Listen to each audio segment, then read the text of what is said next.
Hi guys, welcome back to my channel. And I'm back with another movie review. This movie brought to me by Lifetime called The Bad Guardian. So it stars Melissa Joan Hart and Lala Anthony.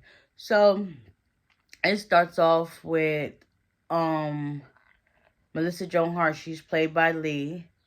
Her husband Lewis, and their two kids are on vacation, and she's constantly calling her dad, which is Jason Davis, and she cannot find him. So she was calling him for about a week straight, and they decided to cut their vacation short to go to the house. By the time they got to the house, it's nighttime.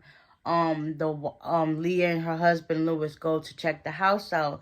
They couldn't find anything, so with the help of finding the spare key to go into the property, they found blood on the ground, blood on the floor.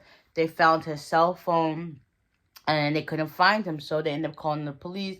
Come to find out, they called the hospital and stuff. Nobody has a record of him and where he's at. So it's been a couple of days done passed by now, and the detective done called Lee and told her that they found him and he's now in an assisted living care, an assisted living place.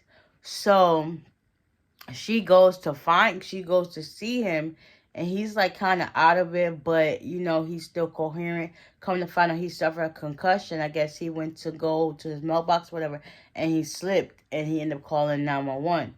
So when she gets there, she's like, he's now been put underneath a temporary guardianship,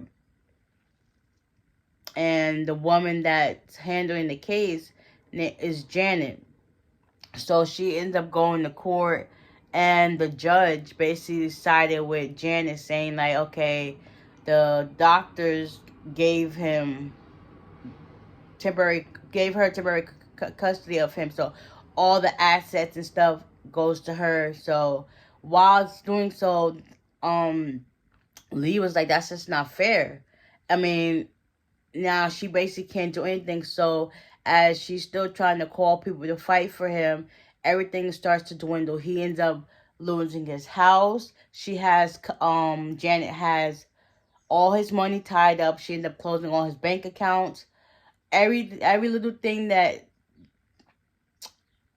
Jason was capable of doing, he's now like basically like a newborn, basically getting taken care of. Everything shut down. And Lee is basically like at her wits' end. She's trying to fight for her father to get out of there. She starts asking people like have y'all noticed anything else? One of the health aides at the place, Teresa, she was very kind. She basically was helping her out with all the information. The owner of the place was kind of getting like suspicious. It's like, stop helping her. Like, that's not her problem. Like, you do your job and you do your job only. So each time Jason's health started declining, Lee's basically was losing her relationship with her family. Everybody felt as if like, okay, I understand that's your father, but you're spending all your time and attention on him. Like, what about us? We're your family too. Like, it's not just you, it's all of us. So everybody started feeling resentment against her. And then it's just like, she's feeling guilty, but at the same time, she needs to help her father because he was fine. And now his health is literally declining. He was like this, and now he's like this.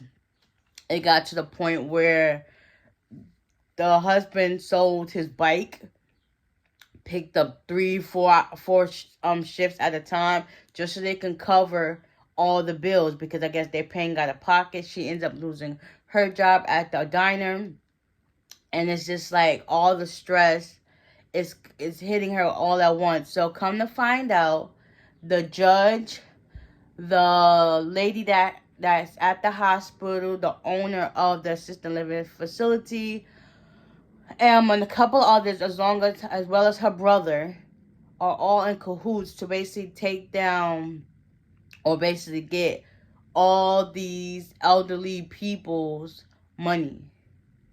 So basically, if they fell, like if they tripped over their foot, they would have called like, oh, that person needs temporary guardianship. No, Lee was going hard and hard and hard. At first, she started, rallying up the people. She ended up going to the news. What was it? What do we call it? News? Yeah, she ended up going to the news to get this person to tell the story. But he was like, This seems like a lot because at first he didn't want to do it, but eventually he heard it out. I was like, okay, we got a lot of work to do. She was like, we. So then they started interviewing former patients, families that basically died. Basically, there was like a lot of them that died within the past year or two. And then she also found a ex lawyer whose mom was in that same facility that died too. And it's just like, okay, why is there all these people? But I can understand why people not speaking up because they're scared. Some people have like a lot more to lose than what others got to. So it's like, Teresa was basically like the person that had to go. Her brother ended up, Janet's brother David ended up killing her, the hit and run, because she knew everything, the ins and out of the whole of everything that was going on, and it's just like why she kept relaying all that information to Lee, because it's like Lee's father was a perfectly fine elderly gentleman. He just happened to fall. So with that him suffering a concussion, they made it feel like he's unfit and stable, stuff like that. So after Janet sold his house, sold all his things in his house, had him in that in that facility, his health declined. It got to the point where he was about to have amputation of his legs from not getting around as much. Give him all the medication, made him get diabetes, and it was just like it was just crazy. So at its last end, Lee and her husband had to talk. Come to find out, stuff was being said. Her husband ended up leaving for work the next day. Her son came in that morning to give her some tea. He basically gave her some encouraging words that she used to give him. It's time for you to get up on your butt and fight. Like, find a new way to the solution. Like, there's always a way out.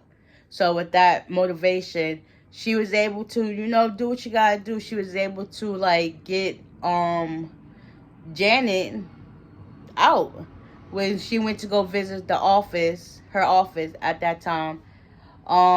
She recorded her without even knowing, and then when they had to go to court the next day or two, she basically tried to say like the judge is not going to side with Lee.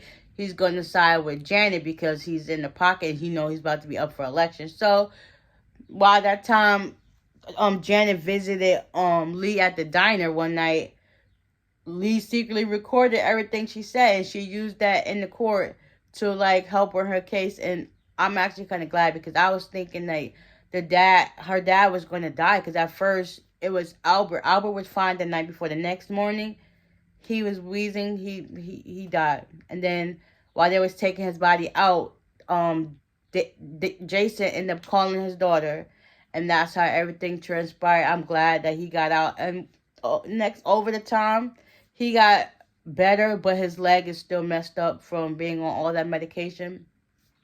But at least he still got his leg, and he's able to see his, I think it was 82nd birthday. So that's a plus in itself. So this was a great movie. Y'all definitely check it out. And it's based on true events, because stuff like this happens on a daily. Like, y'all be careful about your elderly loved ones, because you never know. There's people out there that's just going to harm them and take them for everything they got. So, like I said, so with that being said, you can check this movie out on Lifetime. They just dropped it, and you would not be disappointed. So with that being said, I'll see y'all in the next one. Bye.